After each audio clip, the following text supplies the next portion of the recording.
தந்தை மைந்தன் தூயாவின் திருப்பெயரினாலே ஆமென். நாம் யாவரும் கண்களை மூடி ஆண்டவரை நோக்கி இறைவேண்டல் செய்வோம். மிகுந்த கிருபையும் இரக்கமும் உள்ள எங்கள் நல்ல கடவுளே, ஆண்டவரே, இந்த மாலை வேளைக்காக நாங்கள் உங்களுக்கு நன்றி செலுத்துகின்றோம். லெந்து காலத்தினுடைய ஆண்டவரை தியானத்திற்காய் வந்திருக்கக்கூடிய நாங்கள் உம்மை நோக்கி பார்க்கவும், உம்முடைய தூய பிரசன்னத்தை நாங்கள் உணர்ந்து கொள்ளவும், இன்னும் அதிகமாய் உங்களை ஆழமாய் உற்று நோக்கவும் ஆண்டவரை உதவி செய்ய முடியாது நாங்கள் வேண்டிக் கொள்கின்றோம். இந்த தியான வேளையை ஆண்டவர் நீர் எங்களுக்கு ஏற்புடையதாய் மாற்றினார். உம்முடைய தூய பிரசன்னத்தை நாங்கள் ஒவ்வொருவரும் உணர்ந்து கொள்ளவும், உம்முடைய தூய தொடுதலை நாங்கள் ஒவ்வொருவரும் பெற்றுக்கொள்ளவும் எங்களுக்கு உதவி செய்யும். இந்த காணொலி மூலமாக ஆண்டவரை யாரெல்லாம் இந்த ஞான வேளையை கலந்து கொள்ளுகிறார்களோ, கேட்கிறார்களோ, எல்லோருடைய வாழ்க்கையில் ஆண்டவரை கிரியை செய்ய முடியாது என்று வேண்டிக் கொள்கின்றோம். இந்த திருக்கரங்களை தாழ்த்துகின்றோம். தொடக்கம் முதல் நிறைவு வரைக்கும் நிறை பொறுப்பேற்றுக் இறைமைந்தன் இயேசு கிறிஸ்துவின் வழியாக கெஞ்சி கொண்டாடுகிறோம். நல்ல கடவுளே, ஆமென். அன்புக்குரியவர்களே, இந்த தியான வேளைக்கு ஆரம்பமாக நாம் நம்முடைய கீர்த்தனைகளிலே 77வது பாடல், பாவம் போக்கும் ஜீவ நதியை பாராய் வந்து பாராய் என்ற பாடலை நாம் இங்கு பாட கேட்கலாம்.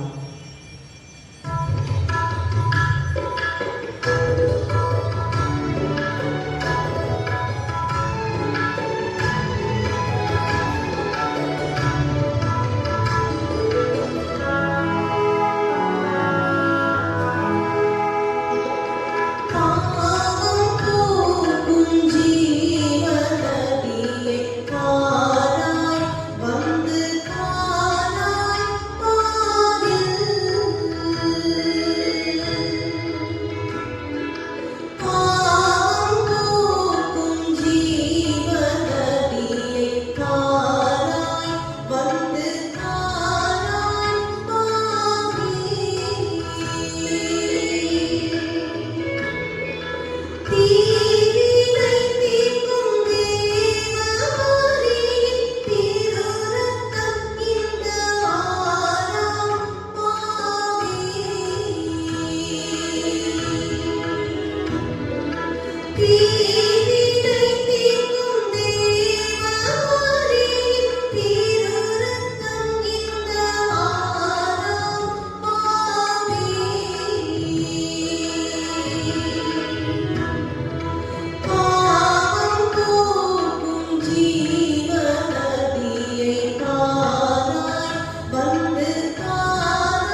அது லூக்கா எழுதின நற்செய்தி நூல் 18வது அதிகாரம், திருமொழிகள் 18லிருந்து 25 முடிய. லூக்கா 18வது அதிகாரம், திருமொழிகள் 18லிருந்து 25 முடிய. நான் இடத்திலே இருக்கக்கூடிய பொதுமொழிபெயர்ப்பிலிருந்து நான் வாசிக்கின்றேன். அப்பொழுது தலைவர் ஒருவர் அவரிடம், நல்ல போதகரே, நிலை வாழ்வை உரிமையாக்கிக் கொள்ள நான் என்ன செய்ய வேண்டும் என்று கேட்டார். அதற்கு இயேசு அவரிடம், நான் நல்லவன் என ஏன் சொல்கிறீர்?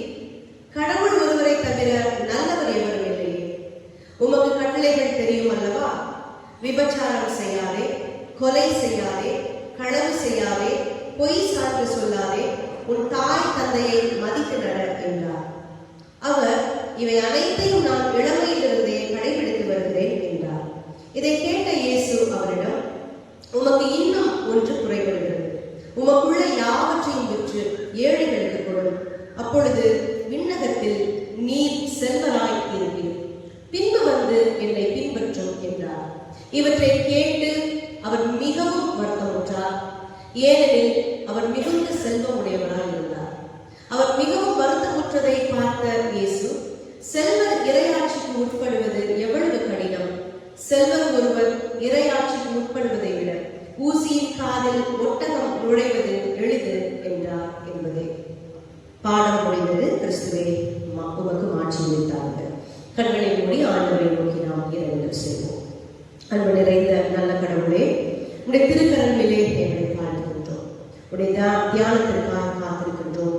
ஆண்டவர் நீர் எங்களோடு பேசும். உம்முடைய சத்தத்தை ஆண்டவரே எங்களை கேட்பதற்கு எங்களுடைய காதுகளை, என்னுடைய உள்ளத்தை ஆண்டவரை திறந்து கொடுக்கும்படியாக நாங்கள் வேண்டிக் கொள்கின்றோம். உடைய வார்த்தைகளை பேசுகின்ற அடியையும் கர்த்தர் மறைத்து உம்மை வெளிப்படுத்தும்படியாக இறைமைந்தன் இயேசு கிறிஸ்துவின் வழியாய் கேட்டு மன்றாடுகிறோம் நல்ல கடவுளே. ஆமென். கிறிஸ்துவுக்குள் பிரியமானவர்களே, ஆண்டவராகிய இயேசு கிறிஸ்துவின் திருப்பெயரினாலே உங்கள் யாவருக்கும் உடைய அன்பின் வாழ்த்துக்களை நான் தெரிவித்துக் கொள்கின்றேன். குறிப்பாக இந்த சிலுவை இந்த தியானத்திலே நாம் எல்லோரும் இந்த வீடியோவின் வாயிலாக நாம் இணைந்திருக்கின்றோம். இந்த நாளிலும் லூக்கா எழுதின நற்செய்தி நூல் 18வது அதிகாரத்திலே 18 முதல் 25 வசனங்களை நாம் வாசிக்கின்றோம். இந்த பகுதி இன்றைக்கு நமக்கு ஒரு அழைப்பை கொடுக்கின்றது. பொதுவாகவே இந்த லெந்து காலம் என்பது ஒவ்வொரு வருடமும் நாம் என்ன செய்து கொண்டிருக்கிறோம் என்றால், இதை நம்முடைய வாழ்க்கையிலே அனுசரித்துக் கொண்டிருக்கின்றோம். ஆனால் வருகின்ற ஒவ்வொரு வருடத்திலும் இந்த 40 நாட்கள் நம்முடைய வாழ்க்கையிலே ஒரு மனமாற்றத்தை ஏற்படுத்துகிறதா, நம்முடைய வாழ்க்கையில ஒரு திருத்தத்தை ஏற்படுத்துகிறதா என்று நாம் சிந்தித்து பார்த்தோம் என்றால் அது ஒரு பெரிய கேள்விக்குறியாக இருக்கிறது. அந்த வகையிலே இந்த நாளிலே நாம் அவனுடைய திருக்கரங்களிலே நம்மை தாழ்த்துவோம். லெந்து காலம் என்பது அது நம்மை நாமே ஆராய்ந்து பார்க்கக்கூடிய காலமாக இருக்கின்றது. இன்னும் அதிகமாய் நம்முடைய ஆண்டவரோடு ஐக்கியப்படுகின்ற ஒரு காலமாகவும் இருக்கின்றது.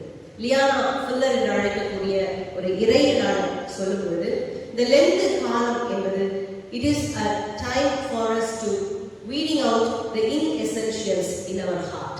நம்முடைய இருதயங்களிலே இருக்கக்கூடிய தேவையில்லாத களைகளை பிடித்து எரிகின்ற ஒரு காலகட்டம் என்று சொல்லி அவர்கள் கூறுகிறார்கள். அந்த வகையிலே இந்த நாளிலே நாம் நம்முடைய இருதயத்தில் இருக்கக்கூடிய ஆண்டவருக்கு பிரியமில்லாத காரியங்களை நம்மை விட்டு அகற்றுவதற்கு அவருடைய சமூகத்திலே நம்மை ஒப்படைப்போம். வாசிக்க கேட்ட இந்த பகுதி நாம் அனைவரும் அறிந்த ஒரு பகுதி. இந்த பகுதியிலே செல்வந்தர் ஒருவர் ஆண்டவராகிய இயேசு கிறிஸ்துவிடமிருந்து வந்து, நல்ல போதகரே, நிலை வாழ்வை உரிமையாக்கிக் கொள்ள நான் என்ன செய்ய வேண்டும் என்று சொல்லி ஒரு கேள்வியை கேட்பதை இந்த பகுதியில் நாம் பார்க்கின்றோம். இந்த பகுதியிலே ஒரு வார்த்தை, இந்த செல்வந்தர் பயன்படுத்தக்கூடிய ஒரு வார்த்தை இங்கு நமக்கு ஒரு கேள்வியையும் ஒரு ஐயத்தையும் ஏற்படுத்துவதாக இருக்கிறது. அது என்னவென்றால், நல்ல போதகரே. ஏன் இந்த செல்வந்தர் ஆண்டவராகிய இயேசு கிறிஸ்துவிடம் வந்து இந்த வார்த்தையை நல்ல போதகரே என்று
மனிதாபிமான எண்ணங்கள் அவர்களுக்குள் இல்லாமல் இருப்பதை நாம் பல இடங்களிலே என்ன செய்கிறோம் என்றால் பார்க்கிறோம்.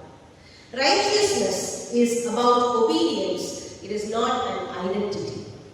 நேர்மையானவர்கள், நல்லவர்கள் என்பது அது ஒரு அடையாளம் கிடையாது. மாறாக அது ஒரு கீழ்ப்படிதல், ஆண்டவருடைய வார்த்தைக்கு கீழ்ப்படிதல். இதை புரிந்து கொள்ள வேண்டும். அதை உணர்த்துவதற்காக தான் ஆண்டவராகிய இயேசு கிறிஸ்து அவர் சொல்லுகின்ற ஒரு வார்த்தை என்னென்றால், நீங்கள் என்னை நல்லவன் என்று சொல்லுவாரே, கடவுள் ஒருவரை தவிர நல்லவர் எவரும் இல்லையே என்று சொல்லி அங்கே கூறுகிறார். விடுதலை பயணம் 19வது பிரிவு 5வது திருமொழியிலே நாம் பார்க்கும் பொழுது, என் வார்த்தைக்கு செவிசாய்த்து என் உடன்படிக்கையை கடைபிடித்தால் நீங்கள் என்னுடைய தனி சொத்தாவீர்கள் என்று சொல்லி கடவுள் கூறுவதை நாம் பார்க்கிறோம்.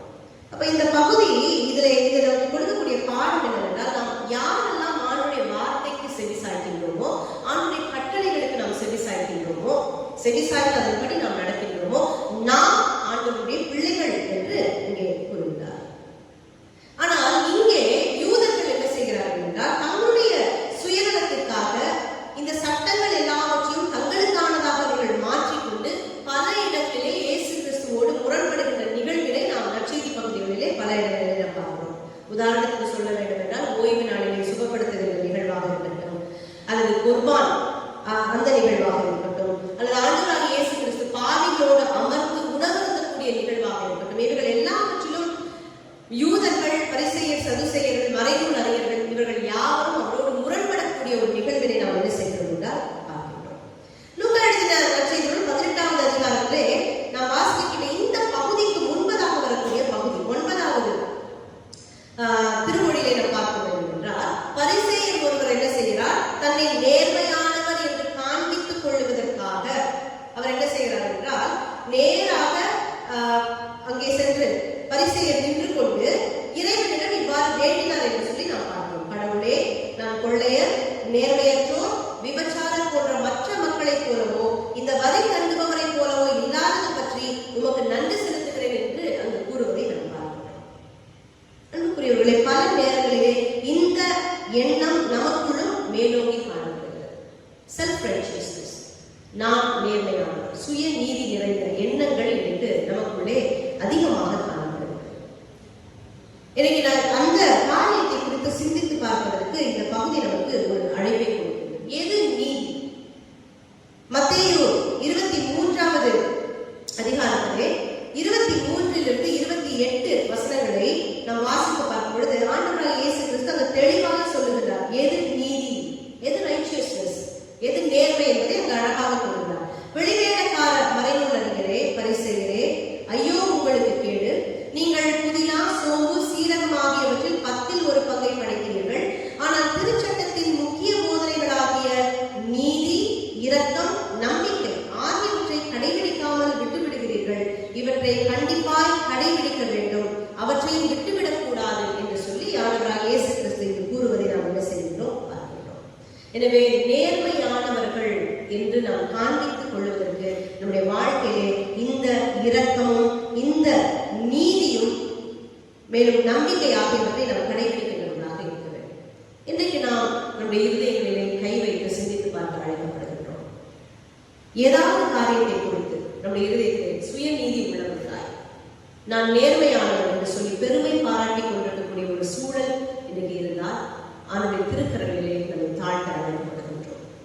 என்னுடைய குலம், நான் சார்ந்திருக்கக்கூடிய இனம், நான் வைத்திருக்கக்கூடிய பொருள், நான் வைத்திருக்கக்கூடிய பதவி என்று சொல்லி ஒருவேளை எதையாவது நாம் விடாப்பிடியாக பிடித்துக் கொண்டு நான் சுயநீதி உள்ளவர் என்று சொல்லி நம்மை குறித்து நாம் பெருமை பாராட்டி கொண்டிருந்தோம்னால், இந்த பகுதி நமக்கு ஒரு அழைப்பை கொடுக்கின்றது. வரி தண்டுபவர் எப்படி ஆண்டவரை நோக்கி பார்க்க கூட மனமில்லாதவராக தன்னுடைய மாறியை அடித்துக் கொண்டு நான் பாவி என்று சொல்லி அழுதாரோ, அப்படிப்பட்ட ஒரு தாழ்மையான இருதயம் நமக்கு தேவை. எனவே இந்த 2 காலங்களிலே இன்னும் அதிகமாய் ஆண்டவருடைய திருக்கரங்களிலே நம்மை தாழ்த்துவோம். பெருமையான எண்ணங்களையும் ஆணவமான எண்ணங்களையும் நம்மை விட்டு அகற்றிவிட்டு ஆண்டவருடைய திருக்கரங்களிலே உம்மை நோக்கி நான் வந்திருக்கிறேன் ஆண்டவரே, பாவி ஆண்டவரே என்று சொல்லி ஆண்டவருடைய திருக்கரங்களிலே நம்மை தாழ்த்துவோம். அதற்கு இந்த 2 காலங்களிலே கொடுக்கப்படக்கூடிய தியானங்கள் நமக்கு பேருதவியாக இருக்கும் என்று சொல்லி நாம் நம்புவோம். ஆண்டவர் திருவார்த்தைகளை நமக்கு ஏற்புடையதாய் மாற்றி தருவாராக. ஆமென். கண்களை மூடி ஆண்டவரை நோக்கி இறைவனை செய்வோம். அன்பு நிறைந்த நல்ல கடவுளை திருக்கரங்களிலே என்னை தாழ்த்துகின்றோம். பெற்றுக்கொண்ட இந்த வார்த்தைகளுக்காக நன்றி செலுத்துகின்றோம். அநேக நேரங்களிலே நாங்கள் நல்லவர்கள் என்று சொல்லி, நேர்மையானவர்கள் என்று சொல்லி, நாங்கள் வைத்திருக்கக்கூடிய ஆண்டவரே எங்களுடைய பொருட்கள் மற்றும் பதவிகள், ஆண்டவரே நாங்கள் சார்ந்திருக்கக்கூடிய சமுதாயத்தை குறித்து பெருமை பாராட்டுகின்றவர்களாய் நாங்கள் இருந்திருக்கின்றோம். இந்த செல்வந்தரை போன்ற மனநிலை எங்களுக்குள் இல்லாமல் இருக்கிறது. இன்னும் அதிகமாக எங்களை திரு சமூகத்தை தாழ்த்தவும், இன்னும் அதிகமாக எங்களை நாங்கள் உற்று நோக்கி பார்க்கவும் ஆண்டவர் எங்களுக்கு உதவி செய்யும்படியாக நாங்கள் வேண்டிக் கொள்கிறோம். சிலுவையில் உடைய அன்பு மைந்தன் எப்படி தன்னை அடிமையின் மூலமாய் தாழ்த்தினாரோ அதே போல நாங்களும் எங்களை தாழ்த்திக் கொள்ள ஆண்டவரே எங்களுக்கு உதவி செய்யும்படியாக நாங்கள் வேண்டிக் கொள்கிறோம். திருக்கரங்களை தாழ்த்துகிறோம். வார்த்தைகள் யாருடைய இருதயத்தில் நாம் பேசப்பட்டதோ அது இன்னும் அதிகமாய் பலன் பெறுவதற்கு உதவி செய்யும். தொடர்ந்து கொண்டு நடத்தும் இறைமைந்தன் இயேசு கிறிஸ்துவின் வழியாய் கேட்டு கொண்டாடுவோம். நல்ல கடவுளே, ஆமென். நாம் இறைவாழ்த்தை பெற்றுக் கொள்வோம். நம் ஆண்டவராகிய இயேசு கிறிஸ்துவின் அருளும் நம்முடைய பெற்றவராகிய கடவுளின் அன்பும் தூய ஆவியானவருடைய ஐக்கியமும் அரவணைப்பும் மாறாத கிருபையும் இன்றும் என்றும் நம் அனைவரோடும் கூட இருந்து ஆசீர்வதித்து வழிநடத்தி பாதுகாப்பு